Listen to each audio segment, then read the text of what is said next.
Então, boa noite a todos, né?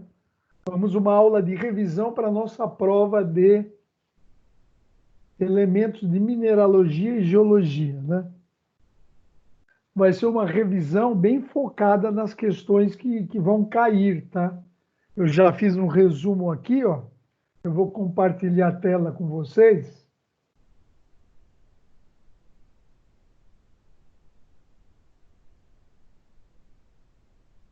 Estão enxergando a tela aí? Hein, Samuel? Tô sim. Tá. Uma maravilha. Então, pessoal, deixa eu dar um zoom aqui, ó. Então, vocês lembram, né, que o nosso planeta, né, ele tem internamente, né, ele tem internamente o núcleo interno sólido, né? Depois nós temos um núcleo externo aqui, ó, líquido, né? Depois nós temos o manto, né, que é essa área aqui. E depois nós temos a crosta terrestre, né? E aonde essa parte rochosa da Terra, da crosta, é chamado de litosfera.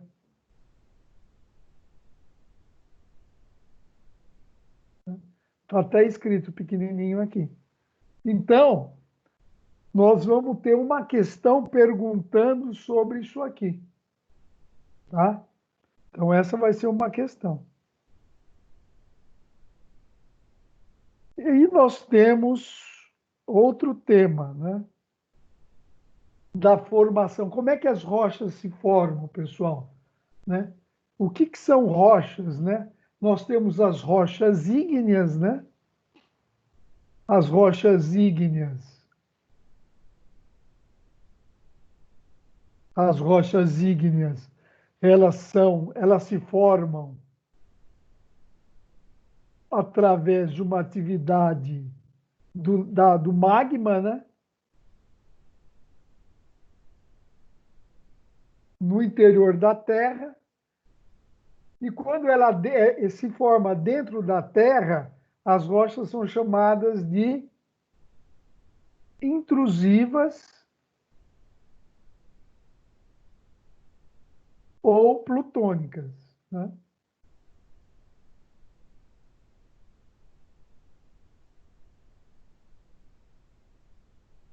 E com relação à ígnea, nós temos também aquela que vem da lava, né? Da lava, de uma atividade vulcânica, né?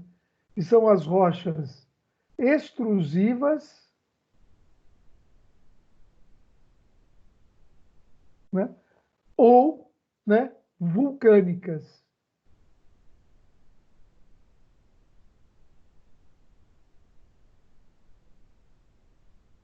Daí nós temos as rochas metamórficas, né? Que elas sofrem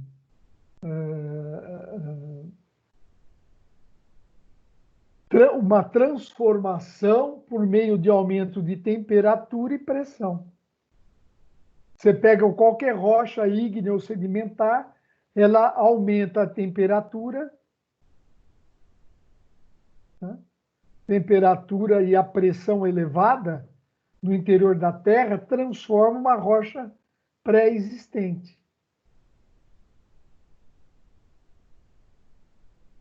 Tá? E aí nós temos na crosta terrestre, as rochas sedimentares, que elas afetam a estrutura dela pelo intemperismo. Aqui que é o intemperismo? É o sol, é a chuva, o calor, o sol, a chuva. E essas rochas sofrem uma transformação na sua estrutura. Intemperismo.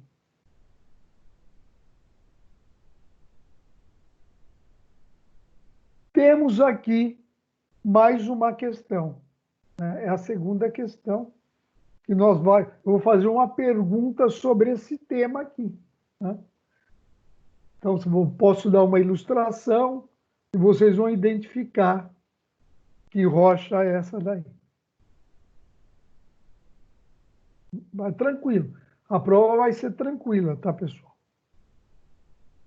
Aí algumas considerações que eu escrevi aqui. O que é uma rocha, pessoal? Né? O que é uma rocha? Deixa eu aumentar aqui, ó. Escrevi aqui no cantinho aqui.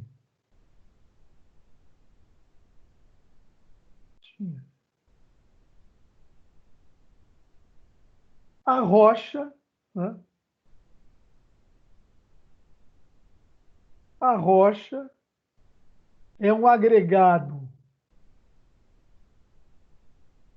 A rocha é um agregado sólido que ocorre naturalmente e é constituído por um ou mais minerais, tá?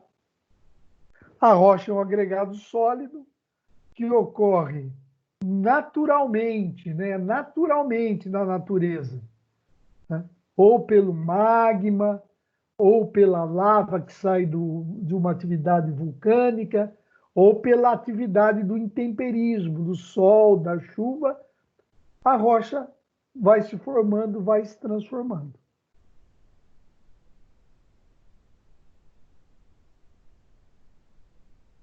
E aqui eu pus algumas observações também, ó, que falam, né? O que é um mineral, pessoal? Um mineral, né?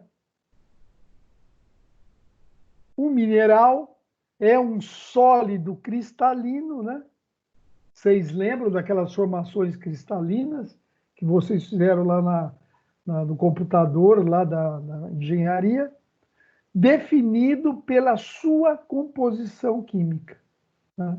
É um sólido que tem aquela formação cristalina, né? aquela forma de cristais, e associado aos cristais tem a sua composição química. Aqui tem uma observação sobre fósseis. Né? O que é um fóssil? Restos vegetais ou animais que, por processos geológicos exógenos, quer dizer, está fora do interior da Terra, exógeno fora da Terra, eles podem durar eternamente. Tá? Eles podem durar nessa configuração de objeto eternamente. Aí eu ponho aqui uma definição, né, dos fósseis aqui. Os fósseis são conservados em sedimentos, dentro dos sedimentos minerais, principalmente a sílica, e o processo de fossilização consiste na transformação da matéria orgânica em um composto material. Né? Você transforma a matéria orgânica num composto mineral, mas que não perde sua característica física. Então, pessoal, essa é a definição, né, do fóssil. Essa é a definição aqui de um fóssil. São conservados em sedimentos minerais, principalmente a sílica, consiste na transformação da matéria orgânica em composto mineral, mas que não perde sua característica física. Agora, uma outra observação aqui, que vai cair na prova uma questão, que vai falar sobre o ouro. E eu vou afirmar para vocês, sim, o ouro é um mineral. Né? O ouro é um mineral. Tá? Então, se cair na prova, o ouro é mineral, o ouro é um mineral, tá bom?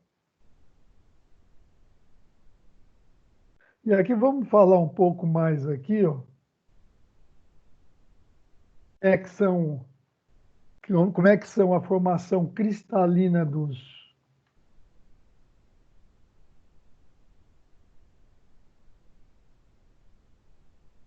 como é que se dá a formação cristalina dos minerais, né?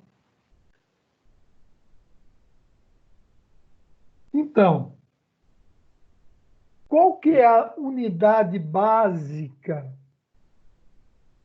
de um reticulado cristalino? A unidade básica é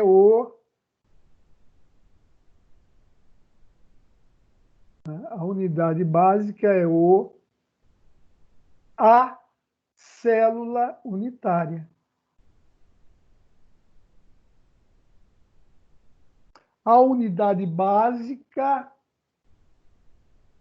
de um sólido cristalino é a célula unitária. Várias células unitárias vai formar o retículo cristalino.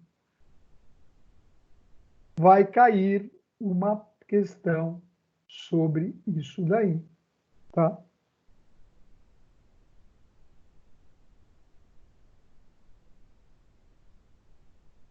E aqui tem um exemplo de representação das formações cristalinas, onde a gente observa os eixos, né?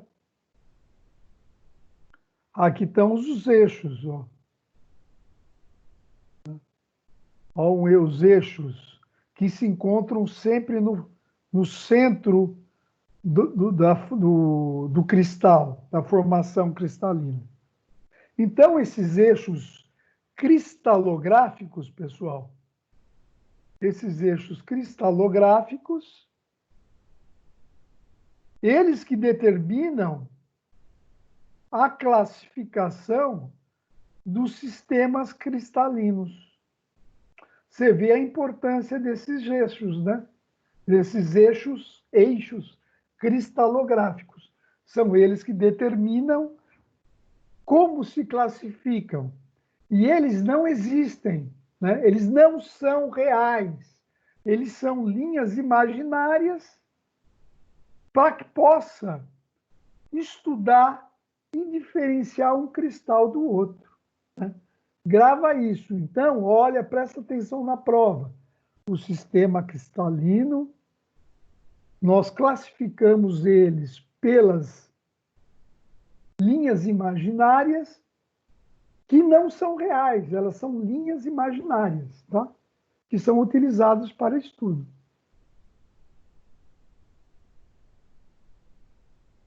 Então, vamos para o próximo aqui, falar um pouquinho de outra questão, né? Essa aqui é uma outra questão, que é aquelas placas tectônicas, né?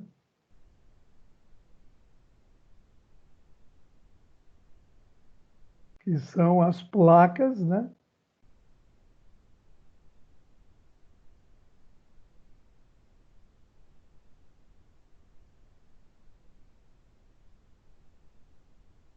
Então, nós temos, vai cair uma questão que vai falar sobre isso daí. Deixa eu só ver ela aqui de novo.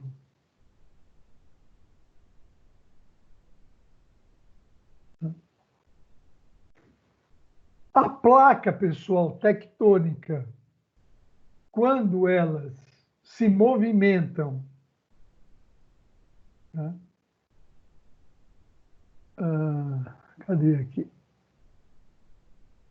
Quando elas se movimentam uma a favor da outra, né?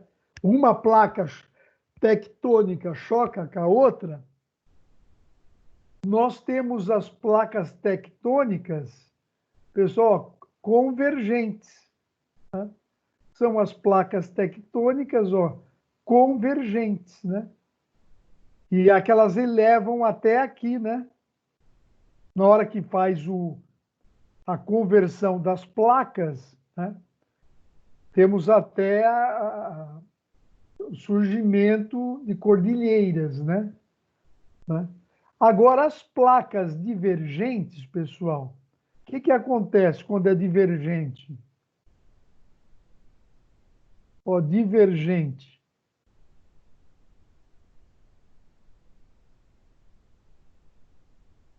O que acontece com a placa divergente? Ó, elas abrem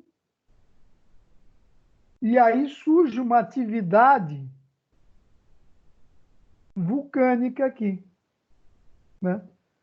Temos aí uma atividade provinda do interior da Terra, né? Então, as placas divergentes, elas, elas não se chocam, elas vão se abrem, né? E se aproximam lentamente, né?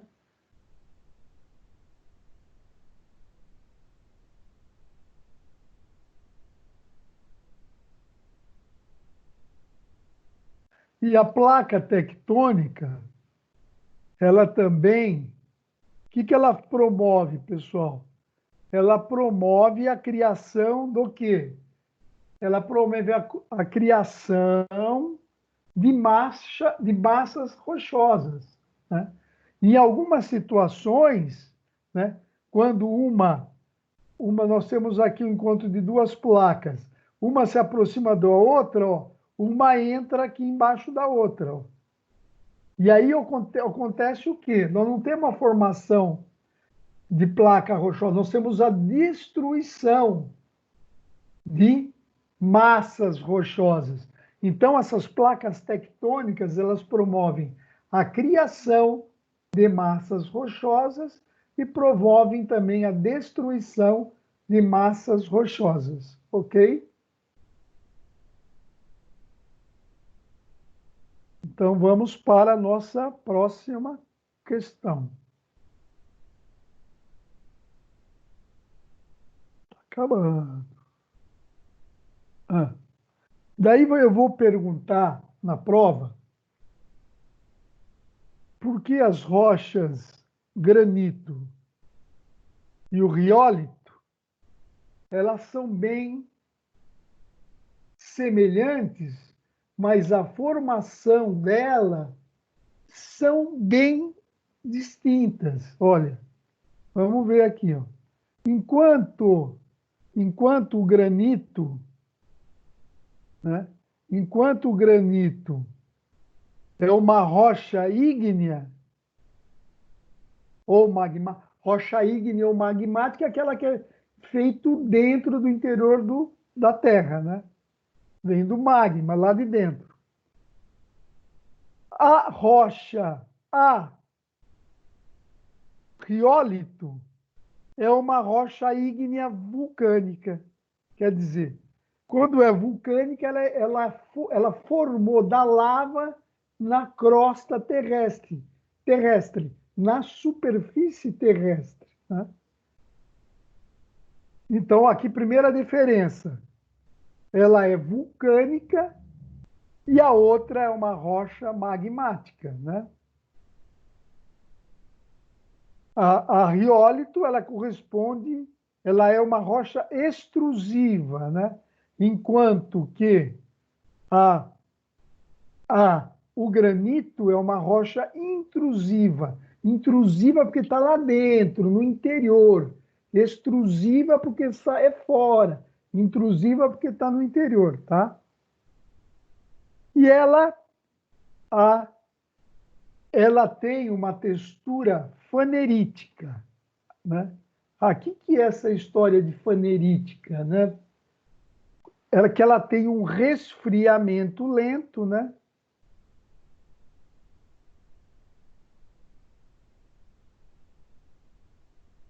Tem um resfriamento lento e você enxerga, né? E uma textura, você enxerga os minerais que compõem ela. E ela tem uma textura mais grossa.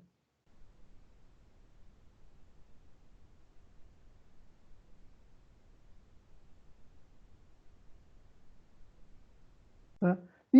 Por quê? Porque dentro do interior da Terra, ela vai se resfriando lentamente. E nesse resfriamento lento, os minerais vão se acomodando, né? E vão se segregando, cada um mineral se junta com a sua de mesma espécie, de mesma composição química e mesma formação cristalográfica. Enquanto que quando nós temos a lava numa atividade vulcânica, assim que a lava surge na superfície, ela tem um resfriamento brusco, né? E nesse resfriamento brusco, forma-se o quê? Forma-se uma granulação fina, o que dá para o riólito uma textura afanítica. O que é essa textura afanítica? É uma textura fina, né?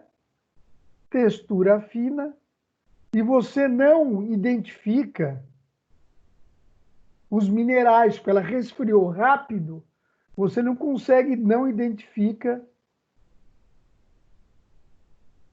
os minerais.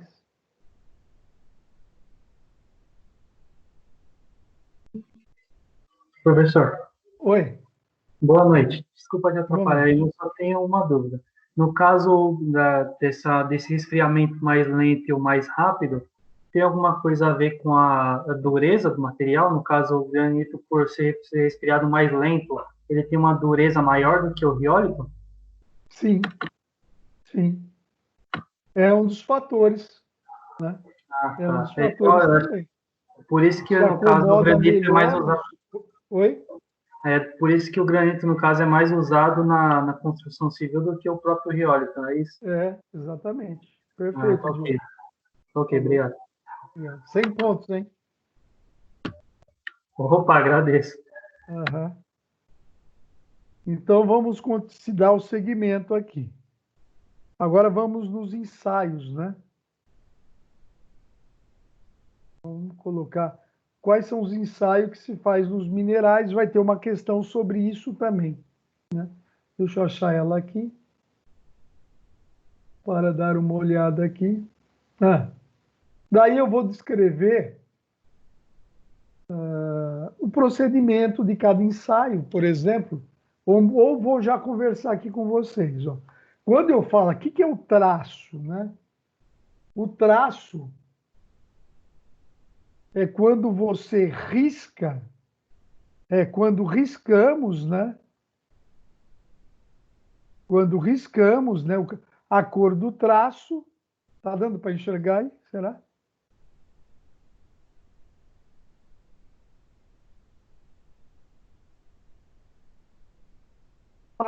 Opa!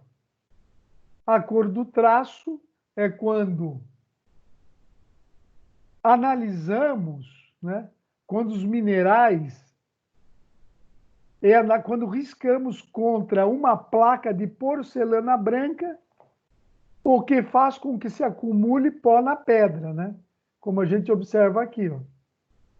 E desse pó que designa a cor do traço de um mineral. Então, nós já temos os padrões desse pó que fica nessa placa de porcelana. Então, só de identificar pela cor desse pó, a gente já identifica o mineral. Então, é assim que faz, tá? Eu vou falar uma coisa lá sobre o traço e é desse jeito que você vai identificar como é que é feito esse ensaio lá para identificar os minerais, tá? E daí, o que é clivagem de um mineral, engenheiro? É a tendência de um mineral partir-se em planos conhecidos e que representam zonas de fraqueza das ligações químicas. Olha aqui como ele tem, ó, a clivagem, ó como ele tem formas definidas esse material. São zonas de fraqueza, né? Então ele já se rompe, né? Ele cisalha nesses formatos aqui. Então, ele já tem planos de cisalhamento, né? de rompimento determinado por falhas, né, zonas de fraqueza das ligações químicas dos minerais. Então, essa é a clivagem também. Tá? Ele tende a fraturar em planos preferenciais, como vocês observam aí, né? Fica tudo os formatos meio cúbicos, né? E assim por diante. E a dureza, pessoal? Lá, esse da dureza, deixa eu ver aqui.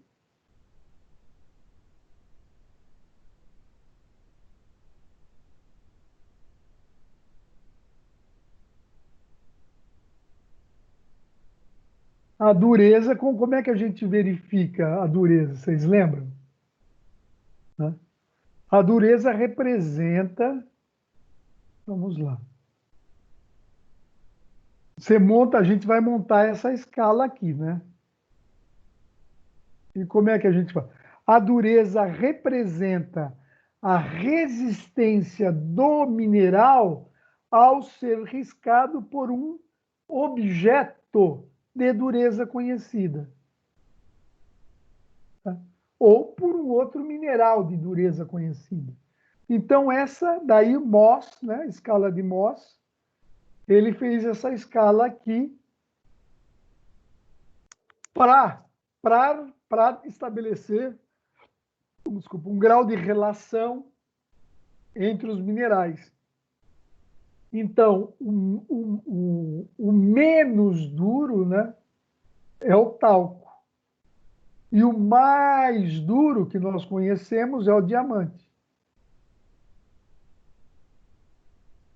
Ó, temos aqui o quartzo numa posição intermediária. Tá? Então, o menos duro, pela escala de Mohs, é o talco. O mais duro é o diamante. Tá? E o quartzo fica numa posição intermediária.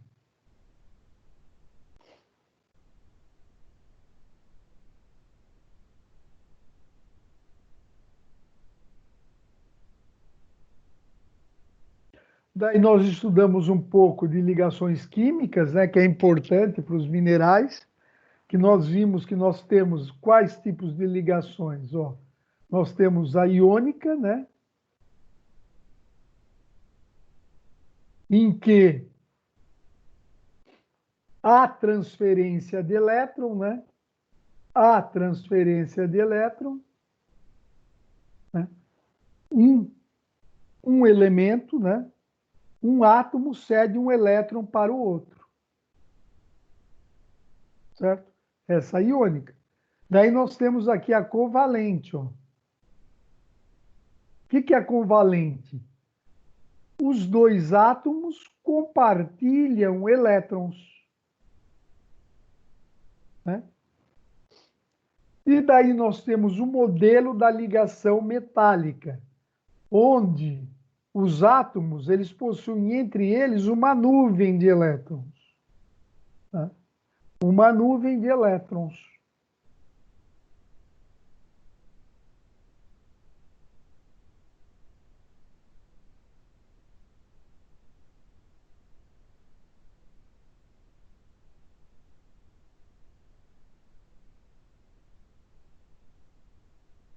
Então, a iônica, há uma transferência de elétron, a covalente, há um compartilhamento de elétron, e a metálica, existe uma nuvem de elétron.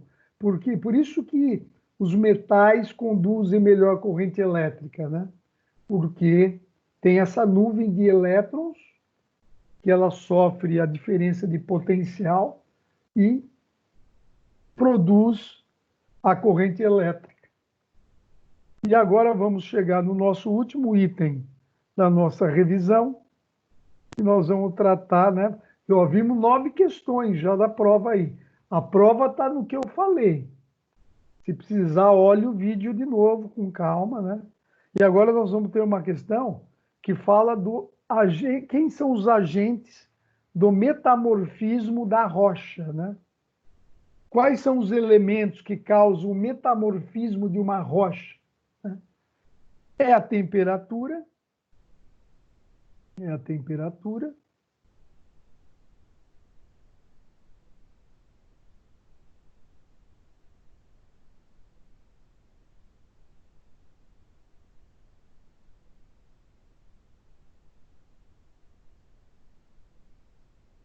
é a temperatura, a pressão e os fluidos, geralmente a água, né? Esses três elementos que causam o processo de metamorfismo da rocha, que vai transformar suas estruturas internas, cristalinas e químicas, tá? E quais são os tipos de metamorfismo que nós temos?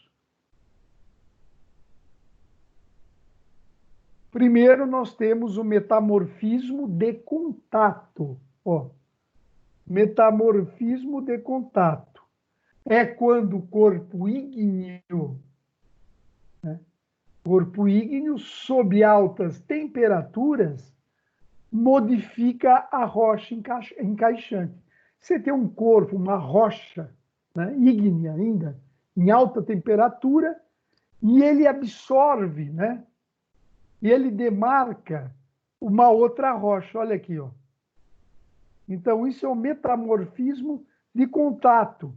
Existe o contato entre essa rocha aqui e a rocha encaixante aqui, ó. Que é o resto aqui, ó. Essa parte de fora aqui. E com isso, como ela está perto, ela transmite calor e pressão. E essa rocha aqui vai sofrendo alterações químicas e cristalográficas. Então, esse é o metamorfismo de contato. É porque está perto. Olha aqui também, ó. Você tem as rochas aqui, elas foram absorvidas pelo corpo ígneo, né? Por uma outra rocha encaixante, e ela sofreu um processo de transformação. Temos aqui também, ó, uma outra rocha encaixante, né? A outra rocha está aqui, ó. E em cima está a outra rocha que encaixou a outra e pelo contato transformou a outra rocha. Então, esse é o metamorfismo de contato. E agora nós temos aqui outro metamorfismo, né? Plutônico. Sempre quando fala plutônico, pessoal, é porque está dentro da Terra, no interior da Terra, que é que chama aqui, ó, metamorfismo de contato plutônico. Olha aqui, ele está aqui dentro, ó. Aqui você tem a rocha magmática, né? E você tem a rocha de contato aqui. Você tem a rocha de contato aqui, ó. E essa daqui, ó.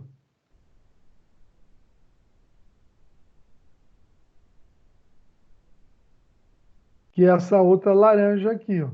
Então, lá dentro, em contato com a rocha magmática, essa também rocha sofre transformação através do metamorfismo de contato plutônico, porque é lá dentro do solo.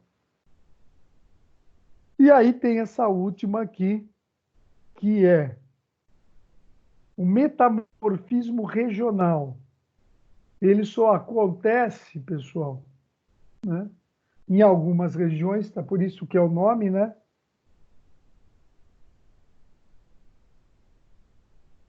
Ele só acontece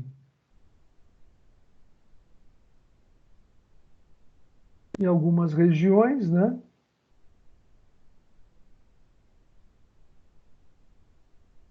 De contato regional.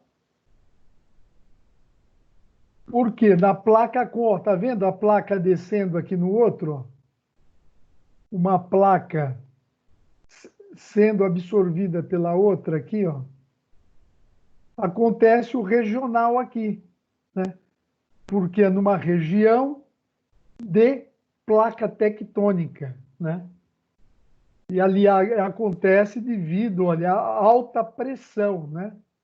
Baixa pressão e alta pressão aqui na fossa geológica, tá? Então, nós temos aqui o metamorfismo regional que acontece em áreas, né, de placas convergentes. As placas convergem que eles estão indo uma direção da outra. Só que chega num ponto que uma outra, né, começa, desce aqui, cria aqui, pessoal, uma área de altíssima pressão e temperatura, né? E aí faz a transformação dessas rochas em outros minerais, né? Pela ação do metamorfismo regional. Certo?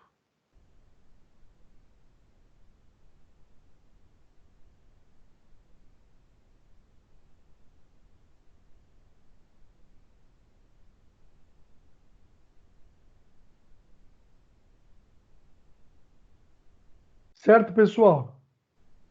Aí acabou a nossa revisão. Certo. Podemos encerrar? Certinho, professor. Certo, Professor, pessoal? Qualquer coisa. aonde que James, fica chegou esse agora, vídeo? James? Eu já estava antes, já cheguei cedo. Porque eu Tá estava bom. caladinho aqui. Tá bom. Beleza. Então, pessoal, eu vou disponibilizar agora esse YouTube para vocês. Se vocês quiserem assistir para dar uma estudada, a prova é na sexta que vem, às 19 horas. Eu vou estar aqui, vou estar aqui. Se quiserem estar aqui também, tudo bem. Se não, esse horário já vou liberar a prova para vocês, que vocês têm o prazo para resolver até o sábado, às 18 horas. Tá Certo. bom, pessoal? Eu vou encerrar a gravação, mas eu vou continuar aqui, online. Fechou.